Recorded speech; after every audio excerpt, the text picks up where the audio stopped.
This is the Swarovski BTX.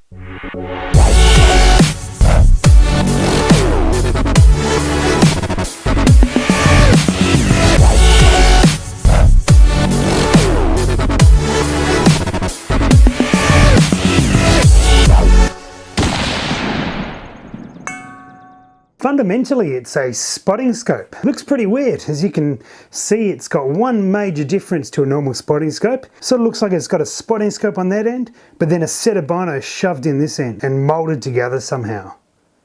Thinking what I'm thinking? PPAP. I have a pen. I have an apple. Apple pen. You're kidding me, right?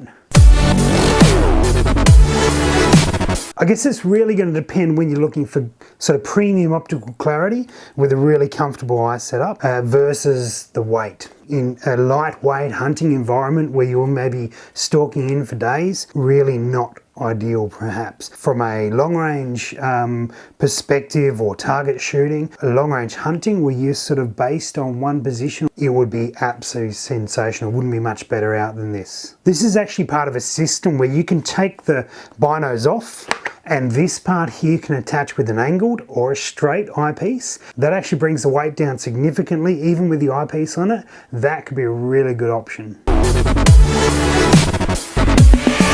So in terms of features, I guess that the big standout one is obviously the fact that you've got both eyes in the spotting scope. So to take you through it, obviously there's a cap here. You've got the ability, same as with normal binos, you can adjust the cups on the eyes, depending if you're in glasses or how you set up your eye relief. On the right hand side, you've got your focus, so you can align it back to your left eye as well. The other option with these eye cups is that, as with binos, you can adjust them out to the width of your eyes. Width? Really? To the distance between your eyes. Width of your eyes? Is that even a phrase? Now, one of the stranger looking things here is the headrest, which is actually this bit here. So when you're looking down in these binos, or I guess like this, it's actually really comfortable to have this pressed on.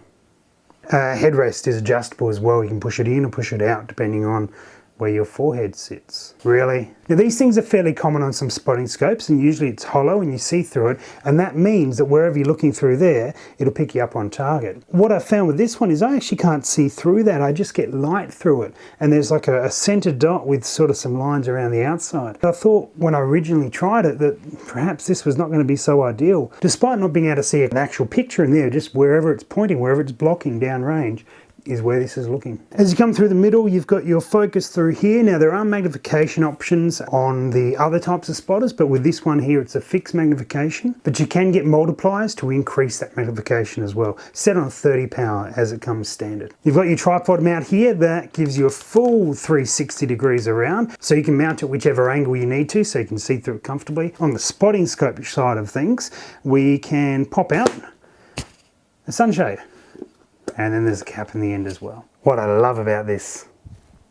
Now I love this, I absolutely love this, and I'll tell you why, and it may only be my problem. When I keep my left eye closed, if I'm spotting for someone for a good part of a day, which I often do, I end up with a bit of double vision going on. This solves it. It alleviates all of that, and I can look through both for the entire day. There's not that eye strain that I would normally be feeling. There's no double vision either. Things are looking up. The clarity of the glass and the resolution it presents is absolutely sensational from this. I've never looked through a better spotting scope in my life. I was a little hesitant initially running 30 power because I commonly will spot on 50 or 60 power. Very quickly I saw that the clarity of the image meant I could see all the detail that I needed to without having to have the magnification.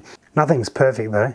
There's not much I don't like about this. One thing I will say, because you've got both eyes focused down range through the scope, I usually like to keep an eye on the shooter and also the area we're in, just keeping an eye out for their safety and anything else that's going on sort of off to the side of the range. This one keeps all your focus down there, and that'll purely depend on how you go about spotting and whether or not that's an important factor for you to consider. Also, it's 2.5 kilos, so for a lightweight sort of backpacking in type scenario, it's probably not ideal. So you could end up with one of these and use it for the range, for some long range hunting, that sort of gear. And then if you were going to go for a lighter weight sort of option, go with a straight eyepiece, replace it on there, fits onto the same actual spotting scope, and that would bring the weight down significantly. You probably could backpack with it if that was a requirement for you.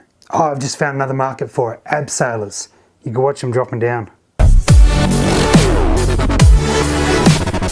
It's good. It's really, really good. It is pricey, and because of that, you know, not everyone's going to be able to go out and buy one. But if you've got the ability and you've got the use for it, it is well worth it. This is the best spotting scope I've ever looked through. Have you got one of these? We'd love to hear from you if you do, or if you've used any of the Swarovski lines of spotting scopes, how they went for you. What else do you use if you don't have one of these? We'd love to hear your experiences. Leave them in a comment below, send us an email, get in touch somehow. We actually get to hang on to this for a little while, which is wonderful, so we'll do a follow-up video letting you know how we went with it and how it's been for a period of time. Cheers guys, we'll catch you next time. You can see around corners.